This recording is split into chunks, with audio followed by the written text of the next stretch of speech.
want to talk to you about this book. Although you can see my picture on the screen, I took this picture from Amazon, but I have a PDF, and that's what I'm going to use to talk about this. So, Swing Trading for Dummies by OMAR BASSAL is the name of this book. Now, swing trading is the art and science of profiting from securities' short-term price movement spanning a few days to a few weeks. Swing trading gives you a chance to earn money that isn't based on the hours you work, but on the quality of your trades. The better you are at trading, the higher your potential profit is. That's a technical definition, but basically, swing trading is just buying and selling stocks, and you hold them for whatever time you feel is necessary. It could be a few hours, it could be a few weeks, it could be a few days, Swing traders differ from buy and hold investors and day traders. So there are swing traders, there are buy and hold investors, and day traders. Day trading is really fast. You want to sell at least by the end of the day. Now, buy and hold investors, they hold on to their stocks. They could hold on for decades. For instance, buy and hold investors like Warren Buffett, the guy you see in this picture here, he buys stocks and holds them for long periods of time. Now, this is in spite of fluctuations in the market. The market goes up and down. There's inflation and blah, blah, blah, but he still holds on to his. This strategy is simple. You buy stock and you hold on to it. This is the simplest strategy with the least risk of loss. So swing traders don't hold on to their stocks quite as long as a buy and hold investor, but swing traders hold on to their stocks a little longer than day traders. Now we go down to day traders. Day traders buy and sell stocks within a day. They hold on to a stock for a few minutes to a few hours. Swing traders, like I say, they hold on to stocks for days or even several weeks. Swing traders, they can work full-time. This would be the primary source of their income. Part-time, like working a few hours a week, or for fun, but the author doesn't recommend doing it this way because, you lose money. And losing money is not fun. You're gonna make money, but you're also gonna lose. The types of securities the swing trader will trade are public equity stocks. Now, this is just a piece of ownership of a company. Whenever you buy a stock, you're buying either a small percentage of a company or a large. It depends on how much you invest. Now, there are exchange-traded funds or ETFs. These are pooled investments. I haven't invested yet, but when I decide to, I'm definitely going to invest in ETFs. I don't know if you can see this picture I put up, but ETFs are just a variety of stocks put together, and I think it's the way to go. There is the American Depository Receipts. These are ADRs, and ADR allows U.S. investors to buy in foreign companies. I think buying in foreign companies is advantageous to American investors because, what if the economy is kind of sour in our country, but it's better in Brazil or China? So invest there. Swing traders rely on two main strategies: technical analysis and fundamental analysis. Technical analysis is a study of historical market data that relies on past performance to predict future market behavior. traders use charts to identify entry and exit points for their trades.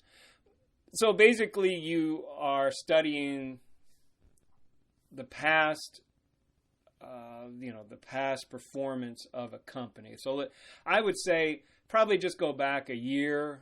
I don't know about going back 2 years, but at least go back a year. How did they perform last year?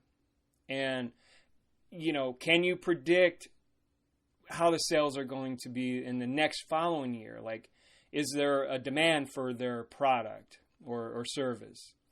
That's how I'd look at it. Now, fundamental analysis is a method of determining a stock's fair market value. If the fair market value is higher than the market price, the stock is deemed undervalued and a buy recommendation is given. If the fair market value is lower than the market price, the stock is deemed overvalued and the recommendation might be not to buy or sell if the stock is held. I think in terms of, like the author says, use both strategies. But as you can see in this picture, these are all the things that you look into when you are using fundamental analysis. I think you could blend the two. You could just create your own system, although I think it's necessary to look at least, like I said, a year back. How did the company perform? But you don't want to go back too far. And as for this, you know when to sell and you know when to buy. You just get a feel for it after a while. At least that's what I think. So in chapter 4, the author shows you how to read stock charts. There are 4 main types: line chart, bar chart, candlestick chart, and point and figure charts. The line chart is this one here. This one.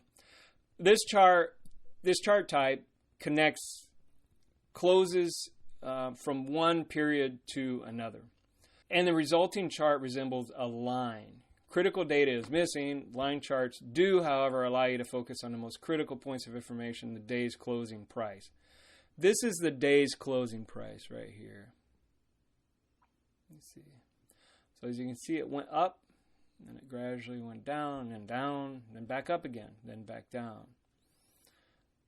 Right here would have been a nice time to sell. Bar chart, this is often called the OHLC bar chart, which stands for open, high, low, close. And this chart provides hourly, daily, weekly, or even monthly information. You can see. And if I'm not mistaken, there's some breaking points here and there. The candlestick chart, this is the one that a lot of people use. And I think with this type of trading, swing trading, you would want to use this even more. Candlestick chart, this chart depicts a security's prices open, high, low, and close.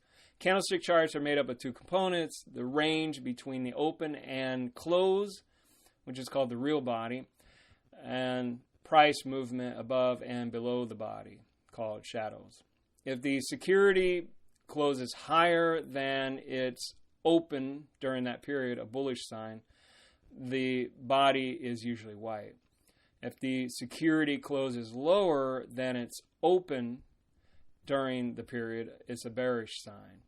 The body is usually black. Bullish is good, bearish is bad.